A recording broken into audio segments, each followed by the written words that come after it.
Invité du journal, Georges Godé Kayembe, président du conseil d'administration de la Ligue de Zone Afrique pour la défense des droits des enfants, des étudiants et élèves. Il parle des missions de la LISADEL et des avantages des tribunaux pour enfants en République démocratique du Congo. Je vous propose de le suivre.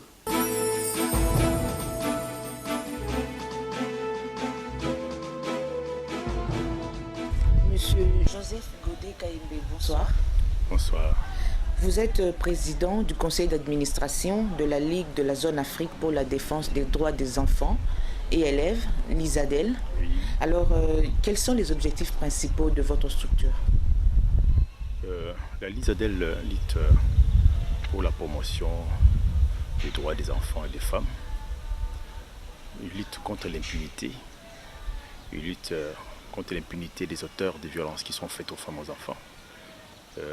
Il lutte pour la promotion des droits de l'homme en général.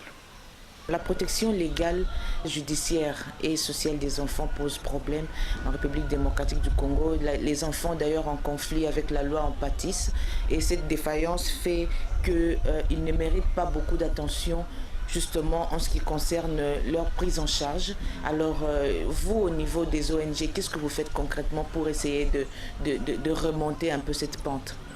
Cette disposition en rapport avec la prise en charge des enfants auteurs de violences, les enfants hors la loi. Cette disposition, nous l'avons décriée lorsque la loi a été promulguée par les chefs de l'État, parce que la chose qu'on devait faire d'abord, c'était de créer des structures de prise en charge. L'État n'a pas de structures de prise en charge. Lorsqu'il y a les enfants moins de 18 ans qui a commis un délit, cet enfant ne doit pas être mis au cachot. Cet enfant doit être mis à la disposition du juge d'enfant, qui doit en principe le mettre à la disposition soit d'un centre de forme de rééducation, soit au niveau des familles d'accueil, soit au niveau des parents qui sont responsabilisés pour son encadrement. Mais nous constatons malheureusement qu'il y a beaucoup d'enfants qui sont impliqués dans les violences sexuelles. Il y a beaucoup d'enfants qui sont tentés de détruire des autres enfants. Mais la loi sur la protection de l'enfant souffre encore de son applicabilité. C'est difficile aujourd'hui de faire justement cet état des lieux. On ne sait pas cette loi avantage qui. Il y a à côté de ça les failles qu'il y a dans le code pénal congolais en matière justement des crimes commis par les enfants. Les ONG parlent des articles 167 et 177. Vous, à votre niveau, qu'est-ce que vous proposez de plus concret? À mon niveau, en tant que défenseur de l'enfant, j'ai les difficultés pour pouvoir proposer à l'État la révision par rapport à ces dispositions. Mais néanmoins, je constate que les juristes congolais, ils ont fait des copismes. Ils ont fait des copismes. Ils n'ont pas tenu compte de la réalité du pays. Les Américains n'ont pas ratifié la convention relative aux droits de l'enfant pour la simple raison que beaucoup de crimes sont commis par les enfants. Ils ne peuvent pas être mis au banc des accusés à cause du fait de ne respecter pas le droit de l'enfant. Mais au regard de leur réalité, ils ont refusé de signer la convention relative aux droits de l'enfant. Et nous l'avons signée, nous l'avons ratifiée, nous l'avons signée. Et cette convention, nous l'avons intégrée dans le droit congolais, mais sans prendre des garde-fous, sans prendre des précautions pour que ces lois s'appliquent de manière régulière et normale. Vous imaginez par exemple un garçon de 17 ans. Je prends la disposition simple. Dans la loi, on prévoit qu'un enfant qu'il ait 20 ans, 21 ans, lorsqu'il déclare qu'il est mineur et qu'il y ait une contradiction de la part des parties adverses, on ne prend qu'en considération la déclaration des parties mises en accusation. Dans un pays où il n'y a pas de carte de citoyen, dans un pays où il n'y a pas de recensement, dans un pays où il n'y a pas la base des données, ce n'est pas normal, c'est de la folie tout simplement. Parce qu'en fait, avant de prendre cette disposition, on devait s'assurer des garanties nécessaires pour qu'il n'y ait pas de contradictions par rapport à l'âge. Et même le législateur ne prévoit même pas le mécanisme objectif pour établir le vrai âge de la personne. Là c'est criminel. Et c'est ainsi que Mais beaucoup, à côté c'est de ça, ainsi il y que a aussi beaucoup des jeunes gens, aujourd'hui il a 20 ans, il a 22 ans, même 23 ans, il dit qu'il a 17 ans. Au niveau des juges, il est obligé de pouvoir considérer cet âge. Parce que la loi ne dit pas autrement. Il a des avocats qui défendent ça. il y a aussi des pratiques coutumières ancestrales où on recourt notamment au mariage forcé pour les jeunes filles dans votre province, par exemple, au Kasaï, où la fille, à partir de 15 ans, elle est obligée, forcée à se marier. Même pas 15 ans, 14 ans. Et ça fait partie des pesanteurs, justement. Je crois que le problème, c'est que l'État n'a pas mis les disponibles de moyens pour vulgariser la loi. Pour vulgariser la loi, afin de permettre à tous les chefs coutumiers de pouvoir s'y conformer. S'il y avait des moyens mis en application pour la vulgarisation de cette loi, il y aurait aussi des résultats. En même temps, le pouvoir public n'arrive pas à appliquer cette loi, du fait que la plupart de nos magistrats, lorsqu'ils se trouvent devant une situation où ils doivent appliquer la loi, ils se contentent de la corruption, de l'argent qu'on leur donne, et ils oublient que la loi existe. Et ce qui fait que les choses, à cause de l'impunité, à cause du fait que l'État ne prend pas de précautions pour vulgariser cette loi. Que prévoit le code pénal congolais en matière de mauvais traitement des enfants? Est-ce qu'il y a des dispositions de sanctions? Nous sommes dans une société aujourd'hui moderne où les textes régissent les nations. Il y a la loi qui prévoit que lorsqu'il y a un délaissement de l'enfant ou il y a une sanction faite à l'enfant, les parents doivent être sanctionnés. Mais c'est le juge d'enfant qui doit appliquer cette disposition de loi, qui doit sanctionner. Si ça ne s'applique pas, ce n'est pas le problème des textes, c'est le problème des juges sur le plan psychologique qui a été élevé dans la société de violence, qui a été violenté par ses parents, qui considèrent que les violences faites à l'enfant sont normales. L'ISADEL reçoit plus de 600 cas de violences sexuelles à Kinshasa. Nous avons fait l'enquête judiciaire, l'enquête pour l'an 2010 pour savoir combien d'enfants, combien de cas de violences sexuelles sont passés par les cours et tribunaux. Nous en avons eu plus de 640 cas qui sont passés par les cours et tribunaux à Kinshasa. Et combien pour lesquels les auteurs ont été sanctionnés? Et nous avons constaté, et c'est malheureux, c'est ce qui est curieux, nous avons constaté que plus de 117 dossiers ont été déclassés sans suite, plus de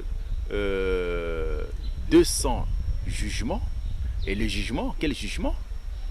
La loi prévoit que lorsqu'il s'agit d'un cas de violence sexuelle établi, l'auteur doit être condamné à la peine de 5 à 20 ans de prison. Mais on constate malheureusement que le juge congolais, après avoir eu son argent qu'il a déjà mis dans la poche, il pose la question, il a déjà fait combien de mois? Il a fait 3 mois. Il les condamne à 3 mois pour qu'il sorte le lendemain. Est-ce que vous ne pensez pas que ça aussi, la faute incombe aussi aux justiciables? Parce qu'il y a un manque de culture aussi judiciaire. Savoir la procédure après un cas de viol, qu'est-ce qu'il faut faire, qui contacter au premier lieu avant de crier. Les résultats que je donne, c'est les résultats recueillis, où l'enquête est recueillie dans les juridictions.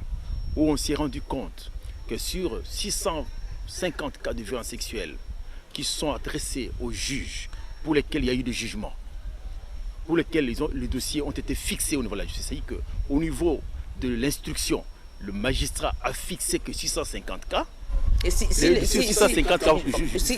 le magistrat n'a pas assez d'éléments pour asseoir justement son accusation, alors il ne peut qu'envoyer des éléments incomplets. Quand il y a la condamnation, c'est qu'effectivement, le juge est convaincu que l'auteur a violé. Le travail des ONG, c'est seulement stigmatiser ou faire un travail de conscientisation aussi de la population. Je vais vous dire, ma sœur, que par rapport à la sensibilisation, la LISADEL, lorsque les 2 lois, la loi sur la violence sexuelle et sur la protection de l'enfance sont sorties, nous avons pris la précaution de sensibiliser tous les OPJ de la police. Demandez le général Oleko, il vous le dira.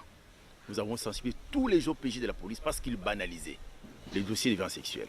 Nous avons mis les psychologues, le magistrat, les psychologues, les juristes et le médecin à leur disposition pour qu'ils comprennent ce que la femme ressent lorsqu'elle est violée.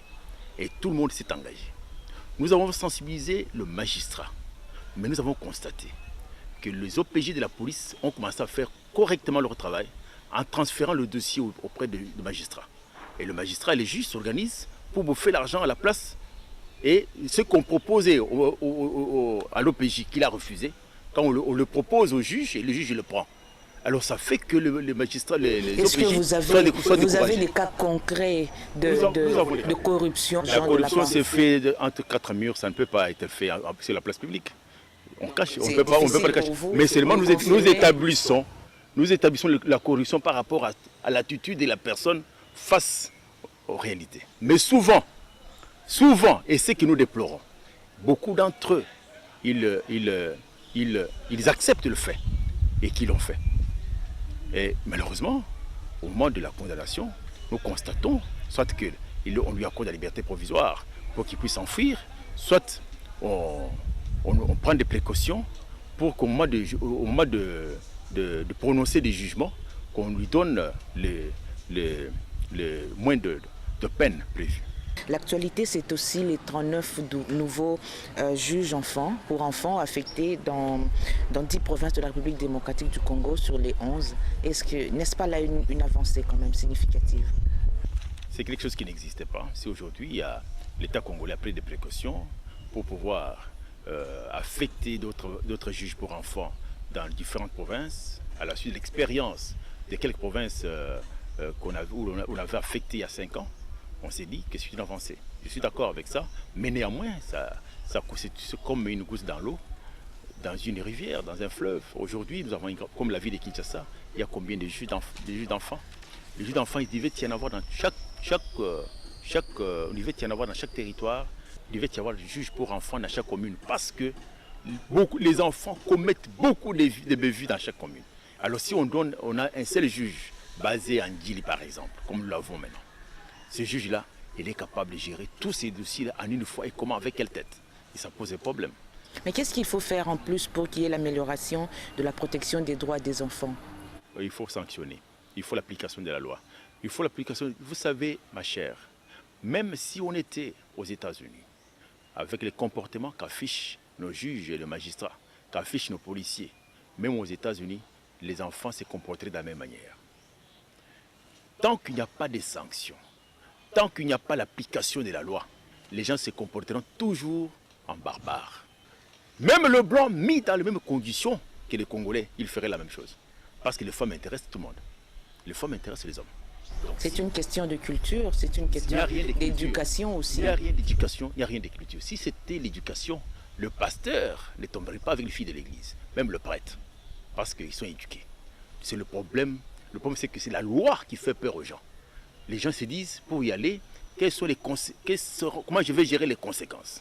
Il prend des précautions pour ne pas, il se retient. Mais s'il n'y avait pas de loi, les gens se comportaient. Donc vous estimez que la loi n'est pas assez contraignante? La loi n'est pas d'application. Si la loi s'applique et que les jugements sont vulgarisés, je crois qu'on mettrait fin à ce que nous sommes en train de vivre aujourd'hui comme drame.